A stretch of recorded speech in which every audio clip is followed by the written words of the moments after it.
Okay. Assalamualaikum warahmatullahi ta'ala wabarakatuh. Bismillah wassalatu wassalamu ala rasulillah wa ala alihi wa sahbihi wa man wala. InsyaAllah kita sambung balik pengajian kitab Umdatus Salik wa Umdatun Nasik. Jadi malam ni lewat sikit start pukul 10. 9.50 baru boleh start.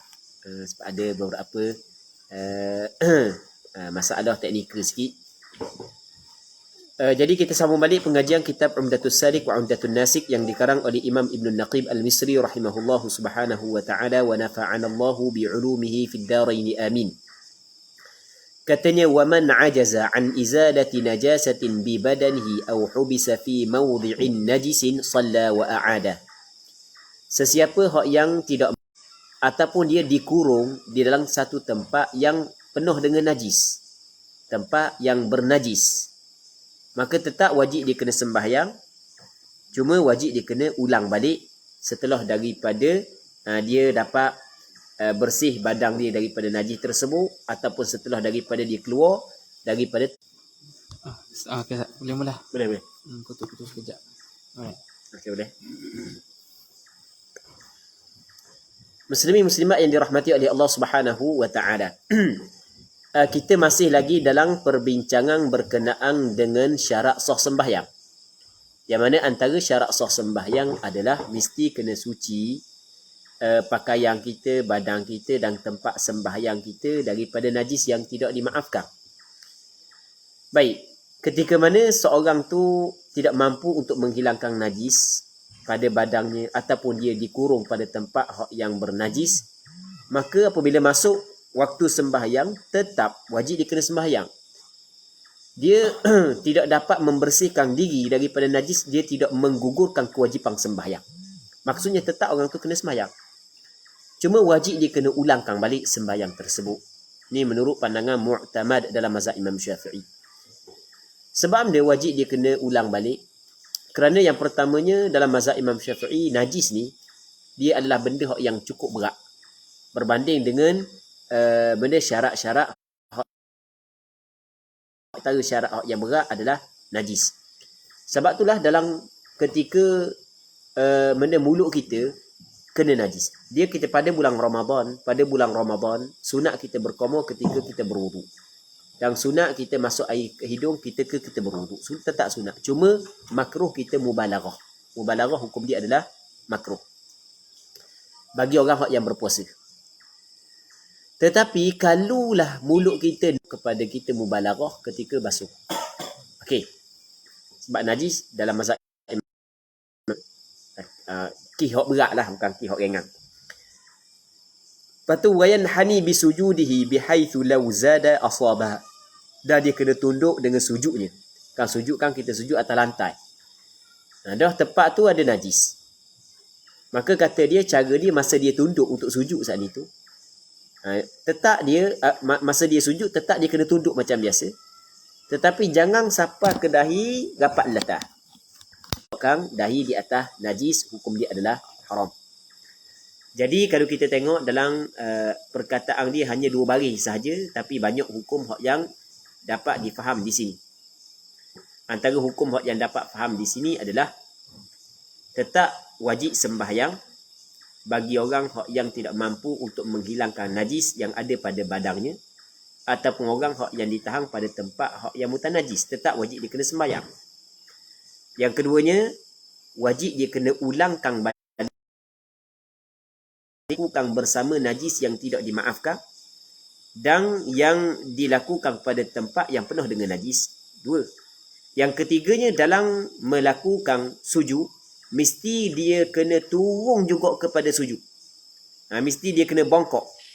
Mesti dia kena turun kepada sujud sampai kepada tahap kalulah dia mampu paling rendah, dia perendah lagi. Kalau mampu paling rendah. Okay, ni apa yang disebut dalam 2 baris ni. Katanya walau ajaza an tathhiri thawbihi shalla uryanan bila i'adah. Sekiranya dia tidak mampu untuk membersihkan pakaiannya, maka wajib dia kena sembahyang dalam keadaan bertelanjang. Baik, kita terjemah mafhum je lah. Biasa kita terjemah satu-satu ni, kita terjemah mafhum. Kalau sekiranya dia tidak mampu untuk membersihkan mastata'tu. Apabila aku perintah kepada kamu sesuatu perkara, maka kamu kena datangkan perkara tersebut sekadar mampu kamu. Ketika dia sembahyang dalam keadaan bertelanjang, adakah perlu dia kena ulang balik? Kata ulama, bila i'adah, tanpa perlu diulangkan balik. Tanpa perlu diulangkan balik. Dia sekarang ni pakaian ada.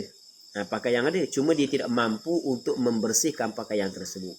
Pakaian ada, tapi pakaian mutanajis yang tidak dimaafkan. Dia tidak mampu untuk membersihkan pakaian tersebut. Maka wujudnya pakaian yang mutanajis, hukum dia seperti tak ada. Jadi seolah-olah dia ni tidak mempunyai pakaian yang dapat ataupun sesuatu yang dapat menutup aurat dia. Maka dia sembahyang dalam keadaan begitu, tanpa perlu diulangkan kembali sembahyang tersebut. Seterusnya katanya, walau lam yajid illa hariran salla fi. Kalau sekiranya dia tidak mendapati melainkan sutera, nescaya dia sembahyang di dalam sutera tersebut. Maksudnya dia guna sutera lah. Ni bagi orang lelaki, orang puang tak ada masalah penggunaan sutera. Manakala orang lelaki tidak dibolehkan dia guna sutera. Cuma tidak boleh guna sutera bukanlah secara pada satu kain atau satu kain. Ni satu kain. Najis tu tuang dia tu tahulah pakaian ni ada tempat orang yang kena najis.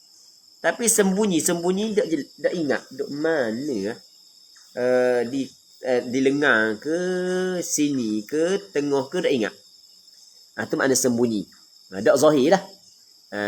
Najis orang yang sembunyi. Biasa kalau hak sembunyi ni adalah najis hukmiyah. Maka ketika tu wajaba ghasluhu kullih. Boleh baca kullahu, boleh baca kullihi. Wajib basuhnya thawb kullihi, kesemuanya. Kena basuh belaka. Gini, satu pakaian ni, katakanlah dia tak ada pakaian lain, ni ada pakaian ni je. Okey, ada pakaian ni je, tak ada pakaian lain. Yang mana wajaba ghasluhu kullihi. Boleh baca kullahu. Kalau baca kullahu jadi taukid bagi hi. Kalau baca kullihi pun taukid bagi hi. Sebab ghaslu masdar. Ghaslu dia idhafah kepada hi. Jadi hi tu mudhafun ilaih. Mudhafun ilaih pada mahal jar. Mudhafun ilaih di sini kan mudhafun ilaih, dia mudhafun ilaih dia jar lah. Maka hi tu dipanggil fi mahalli jarrin kerana dia mudhafun ilaih. Apabila dia jar daripada sudut nahwu. Jadi kalau orang baca kullihi betul, kalau orang baca kullahu pun betul. Wala yajtahid, dan tidak boleh berijtihad ia. Dia nak berijtihad tak boleh. Barangkali rasa-rasa berat sini, basuh lengang je lah, tak boleh. Sebab satu pakaian tak boleh. Kalau pakaian yang berbeza tak apa. Dua pakaian tak ada masalah. Sebab ijtihad ni mesti kena dua perkara. Dia tidak boleh berijtihad dalam satu benda. Kalau dua lah mana? Ada pakaian dia hak yang suci tak najis, tapi dia lupa hak mana hak ni ke hak ni, dia lupa. Ni tempat najis ke? Seorang hak yang boleh dipercaya khabar dia kata mana najis? Ni di lengang. Di lengang. Di lengang najis. Orang hak yang khabar dia tak adalah orang hak yang boleh dipercayai. Ketika tu isteri dia ke ataupun mak dia, orang apa dia tahulah mana tempat hak yang kena najis. Sebagai contoh dia ambil beratlah benda tu kan. Maka ketika tu i'tamadah, nescaya i'timad ia, maka hak tu boleh digunakan untuk sembahyang. Ijtihad ni wa in amkana tahirun biyaqinin walau boleh pakaian yang suci dengan yakin. Banyak lagi pakaian hak yang yakin suci tapi tetap nak dia berijtihad, tak ada masalah, dibolehkan. Tak ada masalah. Sekarang ni dua lah pakaian. Ada hak yang suci, ada hak yang mutanajis. Tapi dia dah ingat hak mana pakaian biru ke pakaian merah ni. Contoh. Nak buat biru hijau ni tapi biarlah kau merah lalu lah. Mana-mana pakaian hak yang pada asalnya tidak jelas suci ataupun najis. Baik. Au ghaslu ahadihima, ataf pada kata tahirun. Walaupun boleh dia basuh salah satu daripada keduanya. Okey, dua lah. Tak tahu mana se. Sebenarnya kalau tak ada pakaian lain sekalipun dia boleh menghasilkan pakaian yang suci di antara salah satu daripada kedua. Okey, tak jelas juga. Okey, tak jelas tu dalam bahasa Arab dia panggil tahayyur. Sebab tu dia kata fa in tahayyara. Maka jika tahayyur masih lagi ragu-ragu, syok, kebingungan ataupun kebingungan. Bingung ah. Nampak berat ni, duk betul nampak berat ni. Doktor aku. Doktor aku, pergi kedai kopi dulu minum air teh dulu. Kabut macam tu. Fa in tahayyara, atau kebingungan. Macam masih lagi ragu-ragu, syok. Tak tahu hak mana se maka jawab bagi in shalla uryanan wa a'ada. Ketika tu nak basuh pakaian dia. Begitulah. Dia kena sembahyang dalam keadaan bertelanjang.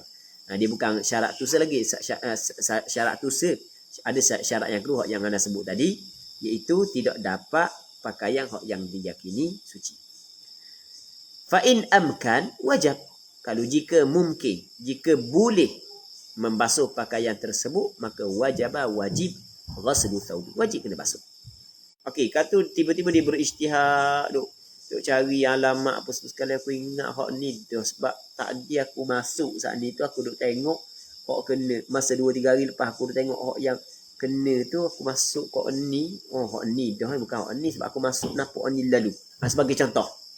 Tu dipanggil alamat bagi ijtihad saat ni tu. Maka bila dia nampak berat sangkaan hak ni hak yang suci, hak ni bukan najis. Okey, boleh faham. Maka dia boleh pakai tak ni? Boleh pakai hak ni. Hak ni boleh pakai ke tak? Tak boleh pakai. Tiba-tiba dia pergi basuh hak ni. Hak yang ijtihad dia, hak ni mutanah, dia pergi basuh hak ni. Lepas daripada dia basuh, dia pakai dua-dua. Tengok, dia pakai dua-dua. Jadi dia pakai dua-dua mana? Hak yang pertama ni, hak yang suci dengan yakin. Hak ni dipanggil suci secara zahir. Dia bukan suci secara yakin ni, secara zahir sahaja. Baik. Secara zahir. Hakikat wallahu a'lam.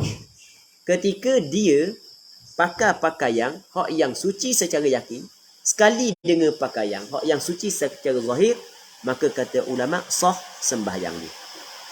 Baik. Itu maksudnya wa in ghasala, dan jika dia basuh ma dhannahu najisa, barang yakni pakaian hak yang dhan, kuat sangkaan ia pakaian tersebut pakaian mutanajis, kuat sangkaan pakaian tu mutanajis, maka wa idza ghasala ma dhannahu najisa ma'an sekaligus. Pakai sekaligus pun apa? Maksudnya boleh. Pakai sekaligus pun apa? Bukan solat ni mesti kena pakai lagu tu. Bukan mesti. Dia boleh. Dia solat ni maksudnya harus dia sembahyang fihima, pada kedua pakaian tersebut. Yang pertamanya adalah pakaian tahirin biyaqin, yang keduanya tahirin fi zahir. Ma'an sekaligus. Au fi kullin munfarida, ataupun pada setiap, fi kullin ay fi kulli wahidin minhuma munfarida, pada setiap daripada keduanya secara munfarida, secara berasingan. Sembahyang zuhur dia pakai hak yang dibasuh. Sembahyang asar hak yang dipakai hak yang suci pada zahir. Okey, boleh faham kan? Boleh belaka buat lagu tu. Itu maksud wa idza ghasala ma dhannahu najisan shalla fihima ma'an aw fi kullin munfarida.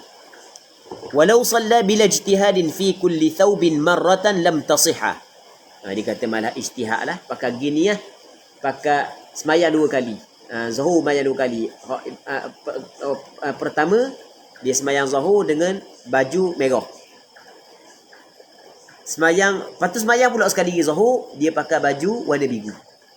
Okey, dia sembahyang dua kali. Dia buat macam dia.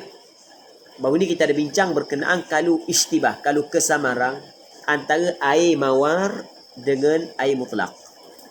Okey, maka cara ni lagu mana tidak boleh kita ijtihad dalam masalah ni. Caranya adalah kita berwuduk sebanyak 2 kali. Baik, dia nak guna kaedah sama. Kita sembahyang 2 kali ya, payah. Dan sembahyang 2 kali memang yakin kena hak yang suci ya. Maksudnya kena salah satu pakaian hak yang suci, maka sah sembahyang. Sembahyang 2 kali. Boleh ke tak? Kata ulama, walau shalla bila ijtihadin fi kulli thawbin marratan. Dia sembahyang tanpa berijtihad pada setiap pakaian sekali. Jawabnya lam tasihha salah. Tidak sah sembahyang tersebut. Sebab dia tidak sah? Kerana ketika dia masuk dalam sembahyang, setiap kali dia masuk dalam sembahyang, ada sama ada kali pertama ataupun kali kedua, ketika tu dia ragu-ragu pakaian dia saat itu bersih ataupun tidak. Dia ragu-ragu. Ada kemungkinan bersih, ada kemungkinan tidak. Dan yakin ada najis pada salah satu daripada keduanya. Baik. Katanya walau khafiyatin najasatu fi falatin. Sekiranya sembunyi oleh najis fi falatin. Di asal falah ni adalah kawasan yang luas, padang. Tu falah. Falatin. Kalau kita nak berhenti, kita nak kata falatin, kita baca ni fi falah. Berhenti dengan hak lah, kan tak marbutah apabila kita waqaf dengan hak. Sebab itulah kena ingat, kalau orang bang tu dia lain. Falah makna dia lain, falah makna dia lain. Kena sebut molek, jangan witukar. Kalau falah, kejayaan, hayya 'alal falah, marilah kepada kejayaan. Tapi kalau hayya 'alal falah, makna mari ke padang. Ia jadi gitu juga. Itu makna falah, padang. Satu kawasan yang lapang, kawasan luas. Jadi sembunyi oleh najis fi falatin. Maka salla, sembahyanglah, jawab bagi lau. Sembahyanglah ia haitsu syaa. Tempat yang menghendakilah ia, haitsu makaniyah. Pada tempat yang menghendakilah ia bila ijtihad, tanpa perlu kepada ijtihad. Ni kawasan ni. Kawasan ni ada kawasan yang najis Ada lah. Ada apa perlu kena ijtihad dulu? Tak. Semayang mana-mana pun. Semayang lah mana-mana pun tanpa perlu kepada ijtihad. Okay, nak pergi dah Boleh? Tak ada ni lah. Mana ni tau? Ada apa lah?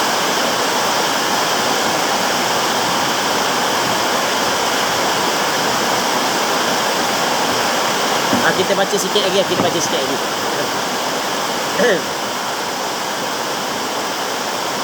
Dia kalau padang luar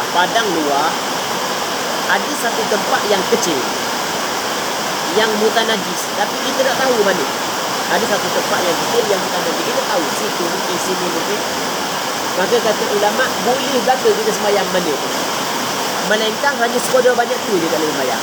Okey, katakanlah kawasan keluasan dia 1000 kaki persegi. Sebagai contoh, 1000 kaki persegi. Maka kita sembahyang berlaku. Start daripada hujung setiap kaki itu sembahyang berlaku. Ini contoh je. Saya tak tahu siapa tahap tu orang sembahyang. Ini contoh je. Setiap kaki persegi kita sembahyang. Maka kena tinggal ni. Kena tinggal satu kaki persegi sahaja. Jadi bermakna boleh kita sembahyang sebanyak 999 kaki persegi. Maksud dia, au fi ardhin saghirah, ataupun pada bumi yang kecil. Cek dia. Kawasan ada 5 depa ataupun 4 depa.